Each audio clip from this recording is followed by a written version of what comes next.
Welcome to all of you on my YouTube classes.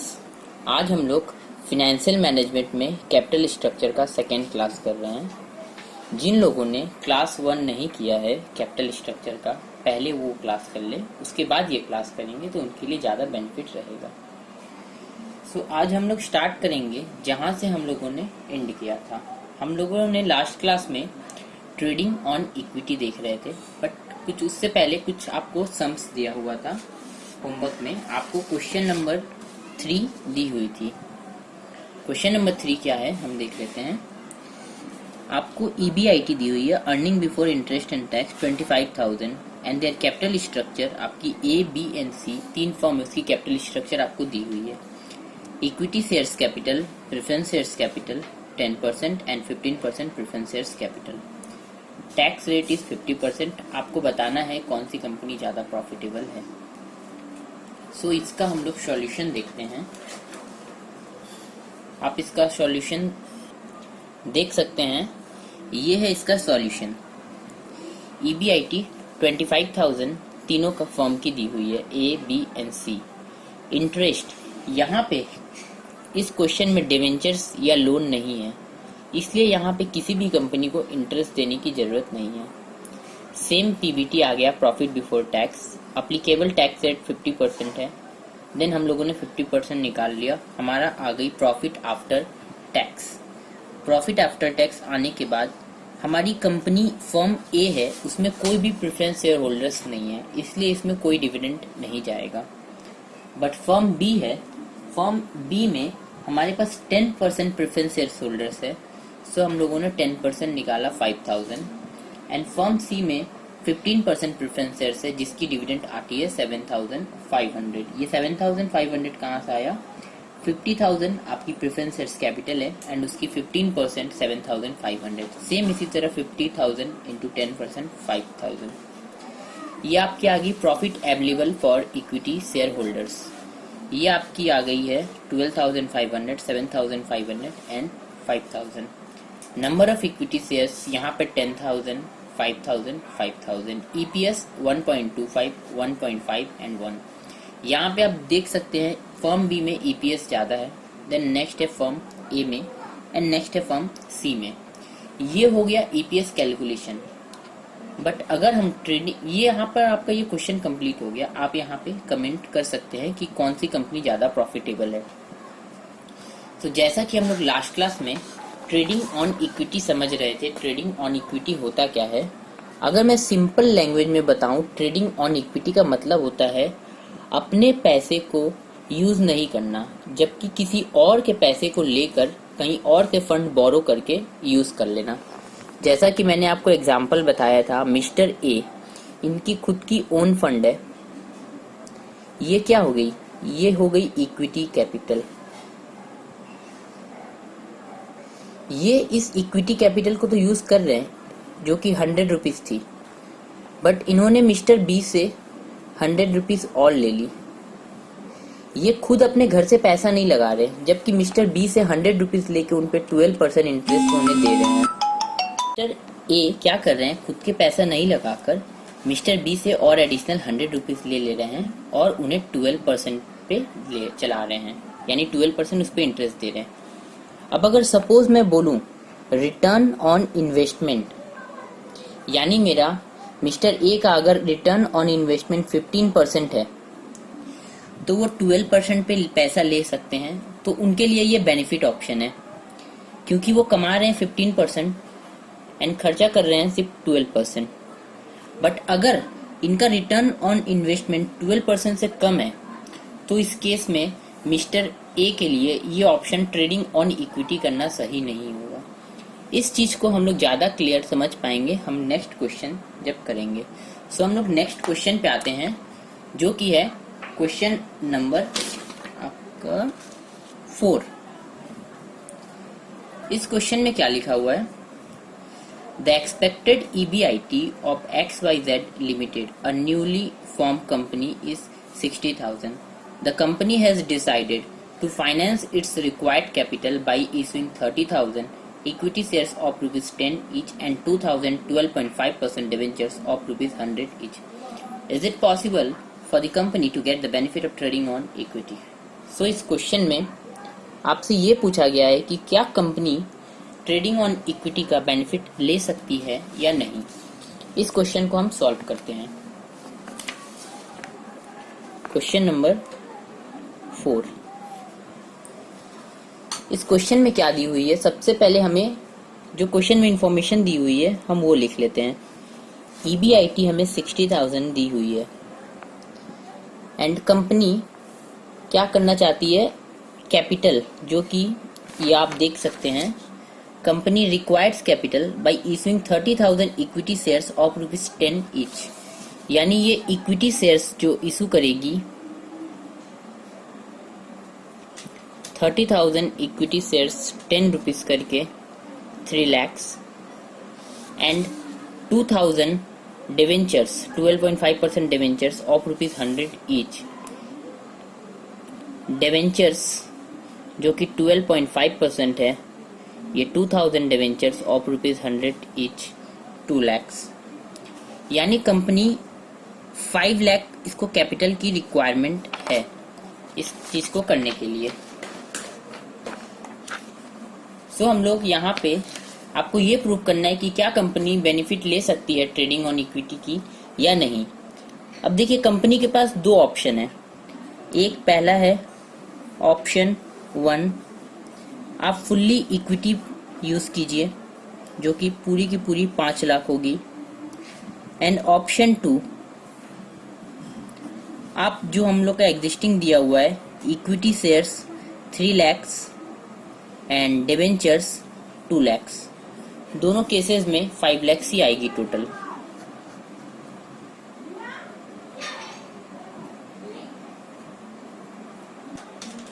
आप लोग को ये समझ में आ गया, मैंने अभी कोई सॉल्यूशन नहीं किया है, सिर्फ जो क्वेश्चन में इंफॉर्मेशन दी हुई थी मैंने सिर्फ उसे आपको समझाया है। EBIT दी हुई है एंड हमारी कैपिटल ऑप्शन 1 में मैं चाहे तो पूरा अपना कैपिटल यूज कर सकता हूँ एंड ऑप्शन 2 है कि मैं 3 lakhs equity shares and 2 lakhs debentures दूंगा। इस तरह के क्वेश्चन को बोलते हैं ट्रेडिंग ऑन इक्विटी। क्या हमें पूरा अपना पैसा यूज करना चाहिए या फिर नहीं करना चाहिए। अब इस क्वेश्चन को हम सॉल्व करते हैं। ट्रेडिंग ऑन इक्विटी जब भी क्वेश्चन आएगा आपको पूरा स्टेटमेंट बना के सॉल्व करने की जरूरत नहीं है। आपको निकालना पड़ेगा रिटर्न ऑन इन्वेस्टमेंट।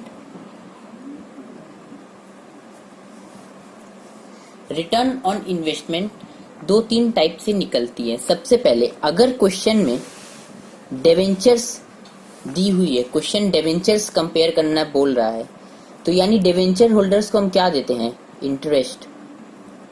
और अगर हम अपनी स्टेटमेंट जाएं तो EBIT के बाद हम लेस करते हैं इंटरेस्ट। तो अगर क्वेश्चन में डिवेंचर होल्डर्स की बात हो तो रिटर्न निकालते वक्त हम हमेशा ऑलवेज EBIT को कंसीडर करेंगे। बट अगर क्वेश्चन में प्रेफरेंस शेयर होल्डर्स की बात करें, प्रेफरेंस शेयर्स कैपिटल की बात करें, तो प्रेफरेंस शेयर्स कैपिटल को हम लोग देते हैं डिविडेंड। और डिविडेंड कब आता है, हमारी प्रॉफिट आफ्टर टैक्स के बाद हम लेस करते हैं डिविडेंड, तो ये हमारी आती है पाफेश। तो जब भी क्वेश्चन में प्रेफरेंस शेयर होल्डर्स की बात करें तो हम पैट लेंगे। ये चीज आप समझ गए होंगे कि जब भी डिवेंचर होल्डर्स की बात होगी रिटर्न हम EBIT लेंगे एंड जब भी प्रेफरेंस की बात होगी हम रिटर्न पैट लेंगे। तो जैसा कि ये क्वेश्चन में दिया हुआ है, हम लोगों ने 12.5% डिवेंचर्स इशू कर रहे हैं, तो सबसे पहले हम निकालेंगे return on investment. Return on investment हमारी EBIT जो दी हुई है वो है 60,000 एंड हमारी कैपिटल, हमें कितनी की कैपिटल चाहिए, 5 लाख की। हम अभी ये नहीं देख रहे हैं कि 5 लाख क्या हम पूरी की पूरी इक्विटी शेयर लगाएंगे या फिर 3 लाख एंड 2 लाख का कॉम्बिनेशन करेंगे, हम अभी ये नहीं देख रहे। हम सिर्फ निकाल रहे हैं रिटर्न ऑन इन्वेस्टमेंट, यानी पूरी 5 लाख की कैपिटल पे हम कितना कमा रहे हैं।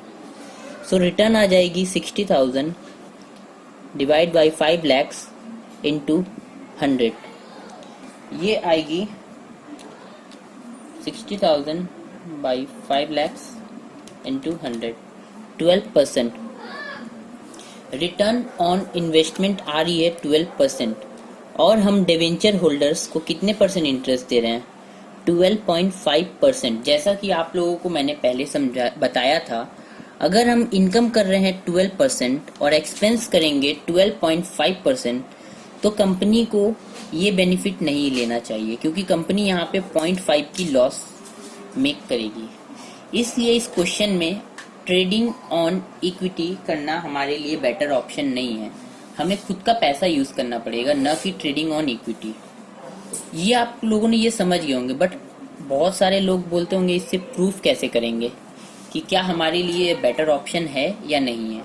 क्वेश्चन में सिर्फ आपसे पूछा था, अगर मैं क्वेश्चन पे जाऊं, is it possible for company to get the benefit of trading on equity? क्या कंपनी के लिए ये पॉसिबल है ट्रेडिंग ऑन इक्विटी करना? तो ऑप्शन आपका आंसर होगा no, it is not possible for company to get the benefit of trading on equity because return on investment is 12% and cost of debentures is 12.5%. Hence, company will incur a loss of 0.5%. Therefore, it is not beneficially for company to get the benefit of trading on equity.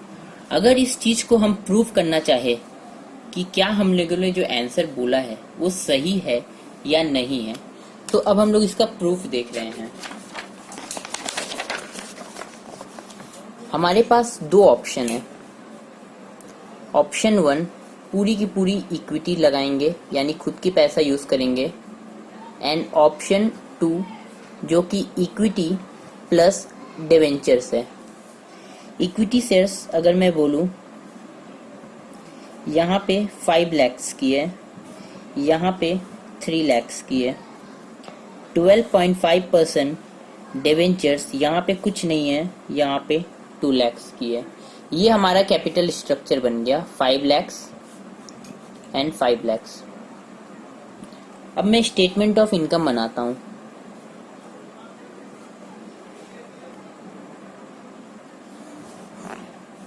सबसे पहले ये हमारा option 1 है, ये option 2। Option 1 में EBIT दोनों में 60,000 less interest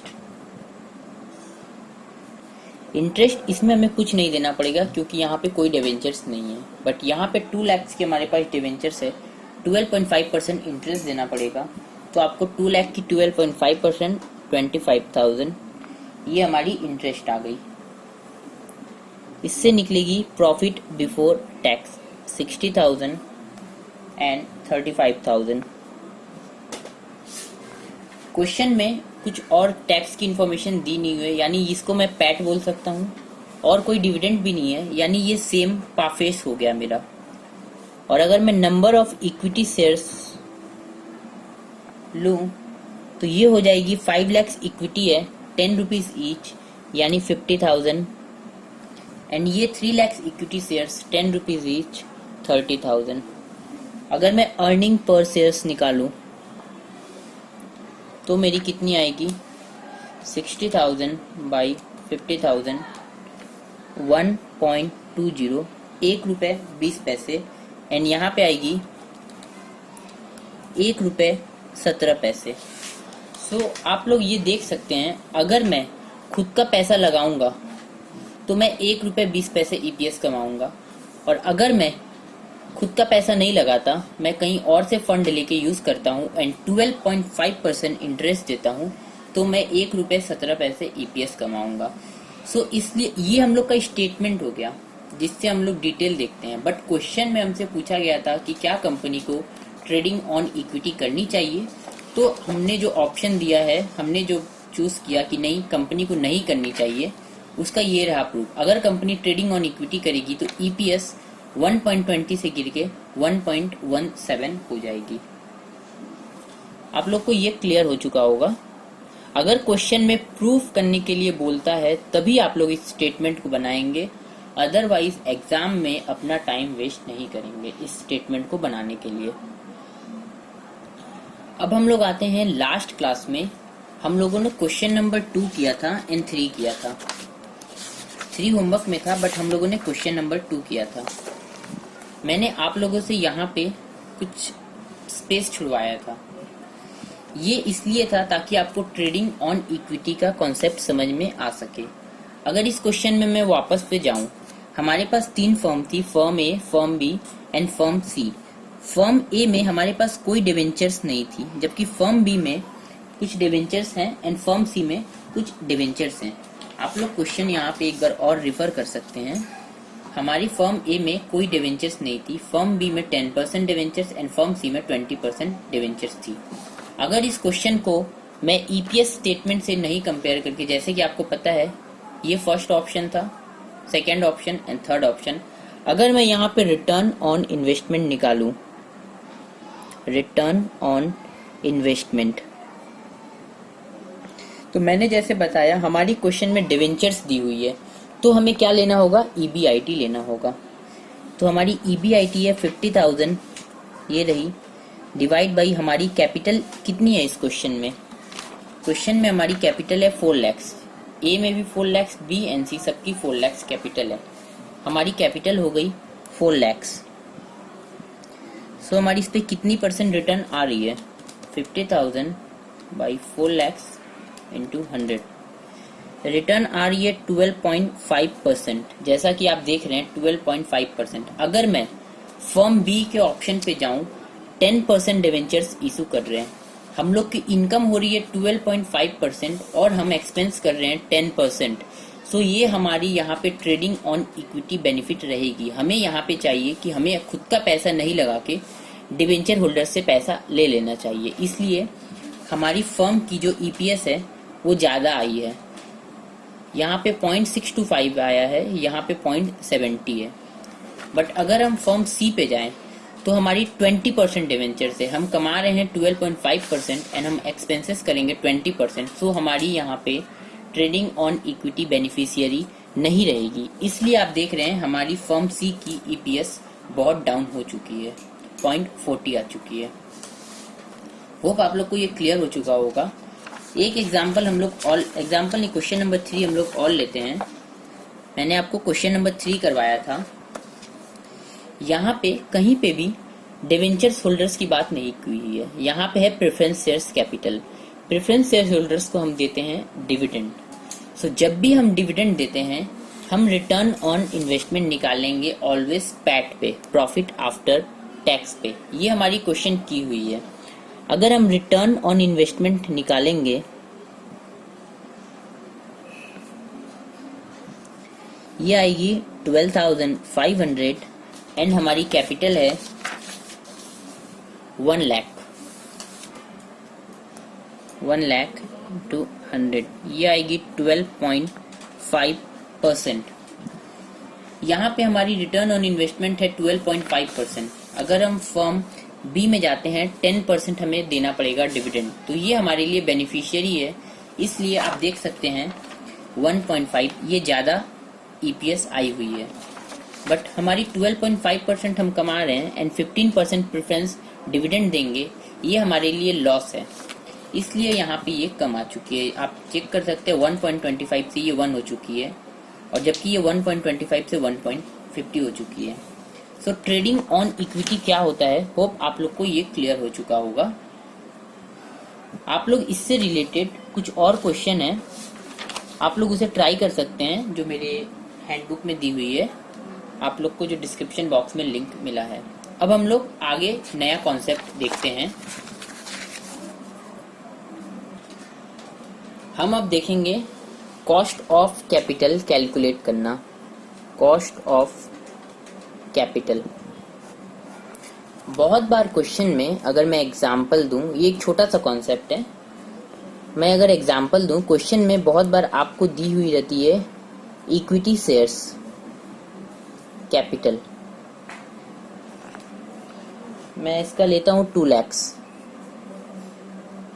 and cost of equity 20%, ये आपको क्वेश्चन में दी हुई है। 12.5% डिवेंचर्स 3 लाख, ये आपको क्वेश्चन में दी हुई है। आपसे पूछा गया है कॉस्ट ऑफ कैपिटल निकालना है।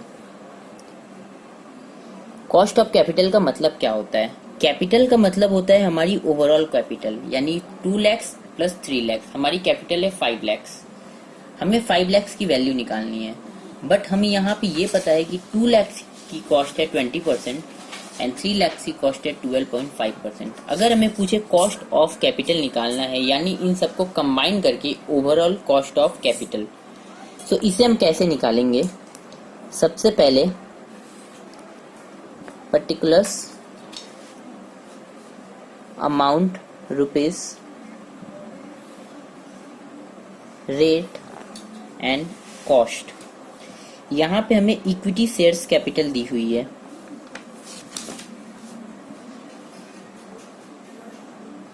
इक्विटी शेयर्स हमें कितनी दी हुई है? 2 लाख।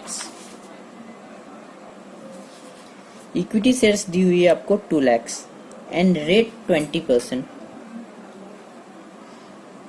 Debentures 3 lakh, rate 12.5%। ये हमें क्वेश्चन में दी हुई थी।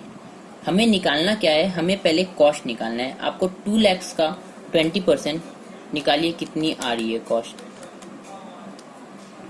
40,000 एंड 3 लाख का 12.5% 37,500। टोटल कैपिटल हमारी 5 लाख एंड इसके ऊपर हमें कॉस्ट कितनी आ रही है? 40,000 प्लस 37,500 77,500। अगर मैं कॉस्ट ऑफ कैपिटल बोलूं, हमारी कॉस्ट ऑफ कैपिटल क्या होगी? तो टोटल कॉस्ट है 77,500 और कैपिटल है 5 लाख मल्टीप्लाई 100,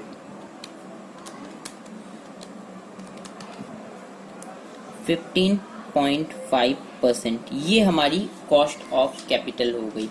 क्वेश्चन में आपको इस तरीके से इंफॉर्मेशन दी हुई रहेगी और आपको कॉस्ट ऑफ कैपिटल निकालना है।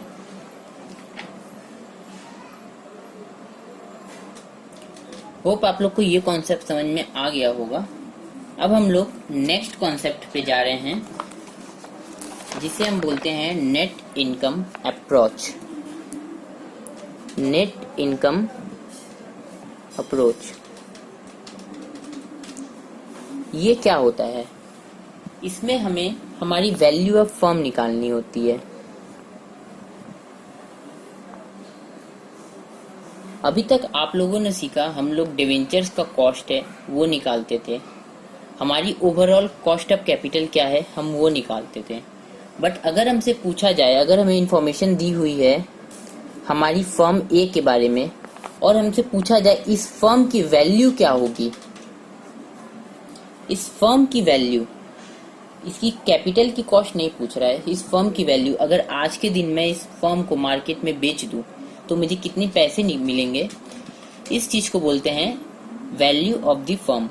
उसमें एक अप्रोच होता है नेट इनकम अप्रोच। ये नेट इनकम अप्रोच क्या बोलता है हम वो देखेंगे। नेट इनकम अप्रोच हम लोग को बताता है कि वैल्यू ऑफ द फर्म क्या होगी। Value of the firm, firm की जो वैल्यू होगी वो होगी market value of equity plus market value of debentures. इसका क्या मतलब है? हमारे पास हमारी इक्विटी शेयर्स की जो वैल्यू होगी, मार्केट में जितनी प्राइस की हमारी इक्विटी शेयर्स बिकेगी वो वैल्यू प्लस हमारी जो डिवेंचर्स की वैल्यू है उससे हम ऐड कर देंगे तो हमारी आ जाएगी वैल्यू ऑफ द फर्म। इस चीज को हम लोग एक क्वेश्चन के थ्रू देखते हैं, जिससे आप लोग को ये बहुत ही इजीली अंडरस्टैंडेबल हो जाएगा। आप लोग क्वेश्चन नंबर 6 पे आइए। क्वेश्चन नंबर 6 में इंफॉर्मेशन दी हुई है, a company expected annual net operating income EBIT दी हुई है 50,000। The company has ₹2 laख 10% debentures. The equity capitalization rate of company is 12.5%. Find the value of the firm and overall cost of capital under net income approach. आपको net income approach में value of the firm निकालनी है and overall cost of capital निकालना है। इस sums को हम solve कैसे करेंगे? सबसे पहले हम देखते हैं क्वेश्चन नंबर 6 में जो इंफॉर्मेशन दी हुई है। हमारे पास EBIT है 50,000। क्वेश्चन में EBIT 50,000 दी हुई है एंड आपको एडिशनल इंफॉर्मेशन दी हुई है 2 लाख की डिवेंचर्स है, 10% रेट ऑफ इंटरेस्ट है। यहाँ पे मैं लेस करूंगा इंटरेस्ट 2 लाख 10% 20,000। ये आ जाएगी आपकी प्रॉफिट बिफोर टैक्स 30,000। आगे टैक्स की कोई इन्फॉर्मेशन नहीं दी हुई है, तो हमारी पैट भी यही हो गई और हमें कुछ डिविडेंड भी नहीं दिया हुआ, यानी हमारी पाफेस भी यही हो गई। मैं बोल सकता हूँ टोटल कंपनी 30,000 कमाएगी, जो कि पूरी इक्विटी शेयर होल्डर्स के लिए दी हुई है। अब आप आगे देखिए, इक्विटी कैपिटलाइजेशन रेट इज 12.5%। इसका क्या मतलब है? इसका मतलब है कॉस्ट ऑफ इक्विटी, यानी आपको कॉस्ट ऑफ इक्विटी दी हुई है 12.5%, यानी इक्विटी शेयर्स की जो कॉस्ट है, यानी आज के दिन इक्विटी शेयर्स को मिनिमम 12.5% की कॉस्ट रिकवरी करनी होती है।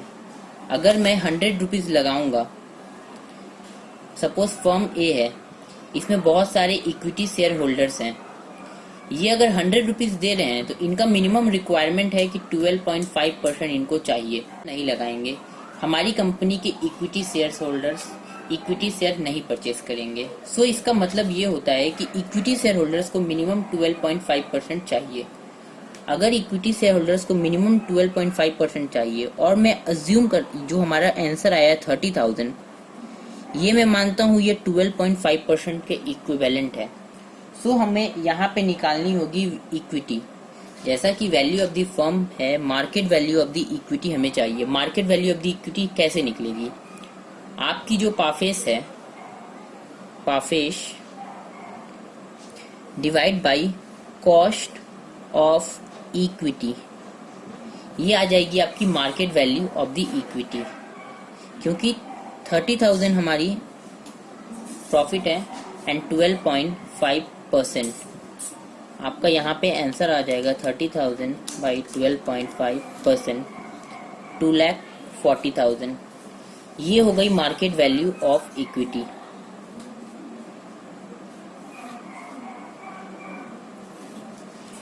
यानी 30,000 से मैंने मार्केट वैल्यू ऑफ इक्विटी निकाल ली।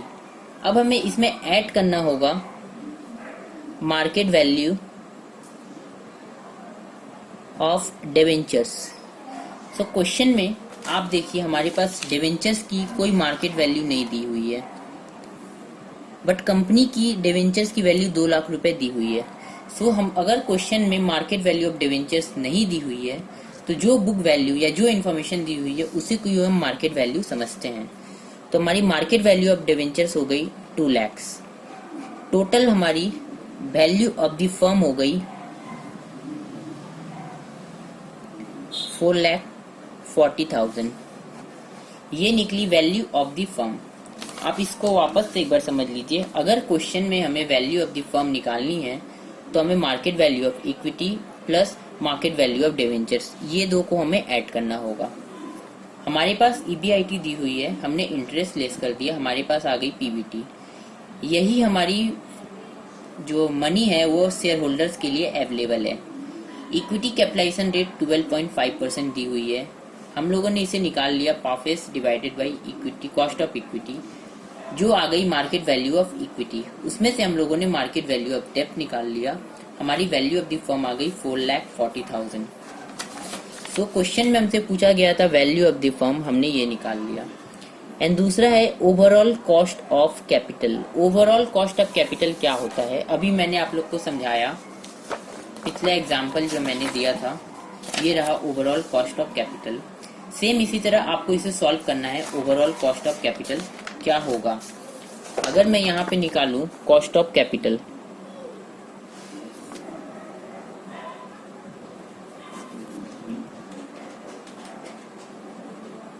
particulars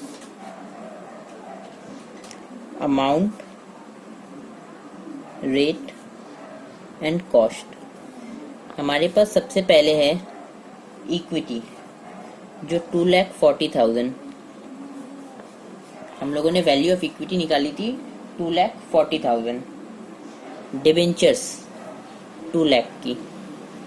रेट आपको इक्विटी शेयर्स की 12.5% दी हुई है एंड आपको क्वेश्चन में ही 10% डिबेंचर्स था, यानी 10% इसकी रेट हो गई। सो इससे हम कॉस्ट निकाल सकते हैं 2,40,000 इंटू 12.5%, ये हमारी आ जाएगी 30,000 एंड डिबेंचर्स 2 lakhs का 10% 20,000, ये हो गई 50,000, 4,40,000। हमें कॉस्ट ऑफ कैपिटल निकालनी है। कॉस्ट ऑफ कैपिटल क्या हो जाएगी 50,000 बाई 4,40,000 इंटू 100, ये आएगी 11.36%। ये आपकी कॉस्ट ऑफ कैपिटल निकल गई। सो हम लोगों के क्वेश्चन में पहला वैल्यू ऑफ द फर्म थी, हम लोगों ने निकाल ली, and second overall cost of capital under net income approach, ये भी आपको पता चल गई। क्लियर है? आप इसी कॉन्सेप्ट पे बेस है क्वेश्चन नंबर 7, आप लोग इसे ट्राई कर लीजिएगा। क्वेश्चन नंबर 8 भी आप ट्राई कर लीजिएगा। इसका सॉल्यूशन हम लोग नेक्स्ट क्लास में देखेंगे। अब हम लोग एक नया कॉन्सेप्ट करने जा रहे हैं जिसका नाम है financial break even point. Okay, रहने दीजिए, आज के लिए इतना ही कॉन्सेप्ट ज़्यादा है क्योंकि आज की क्लास में बहुत ज़्यादा कॉन्सेप्ट हो चुका है। अब हमारे पास सिर्फ 2 कॉन्सेप्ट बचती है, एक है financial break even point and second है इंडिफरेंस पॉइंट। ये 2 कॉन्सेप्ट हम नेक्स्ट क्लास में देखेंगे। आप लोग जितना भी क्वेश्चन बचा हुआ है सबको ट्राई कीजिएगा। नेक्स्ट क्लास में हम ये 2 कॉन्सेप्ट देखेंगे एंड बाकी क्वेश्चन का सॉल्यूशन देखेंगे। आज के लिए इतना ही। Bye bye to all of you, take care.